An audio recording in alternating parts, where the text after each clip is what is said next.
Maraming shuriken mula kay Dominkite, yung mga pokes mula kay Yuwi na ngayon masakit na din na nga poke yan eh. Damage na yun. Katulad ito, konting abante dito para kay Rene J. Para kang pinyata kapag nahata ka ni Rene J sa piyesta. Pag ahampasin ka lang talaga dito ng members ng Aurora. Pag hinatid ka nga ng Tsunami Slam, ay patungong huling hantungan na agad. And this is again, the Lord Evolved para sa Aurora Gaming. Sila magsisimula nito. Kailangan nata mag-contest ng TNC Pro Team. Pero papapagalin lamang ito ng Aurora. Once again, the classic Lord Dance ang ating matutunghayan. Alam ng Aurora na lamang sila sa mga slow pushing waves dahil sa mga inhibitor turrets na secure nila.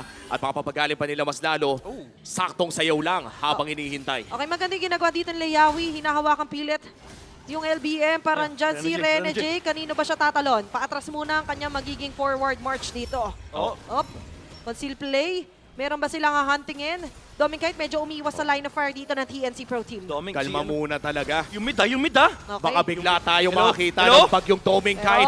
Ito na lang din, Tsunami Slam, pero maaangat sila dito ng Lord. Kakampi na TNC Pro Team nga ba dito yung Lord? Kaso hindi, sabi ni Uwe, amin yan! At habang hinahabol dito na Edward sila call, pati na si Streamer TG, meron pa ng Dominkite doon sa pinakabase na tumatarget. Edward, uwi ka pala, sige, ihahatid na kita! Si Willis Biko na dyan na Soul Snare, kaso aabot yata ng mga shuriken. Edward is the only man alive here sa may bandang middle lane.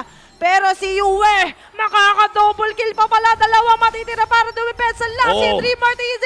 2-4-3 or 2v3 ang ating matutunghayan dito. Evolve Lord dito sa mid lane at mukhang hindi aabot yung death timers. Endable na ba para sa Aurora Gaming? Okay. The lights at end na nga lang din. Tinitingnan nila kung sino nga ba kailangan na targetin. At ngayon na gamit ang kala nila Purify na dyan ng Winter Crown activated. Dreamer TZ will no longer have the fight in him as Aurora will seize the win.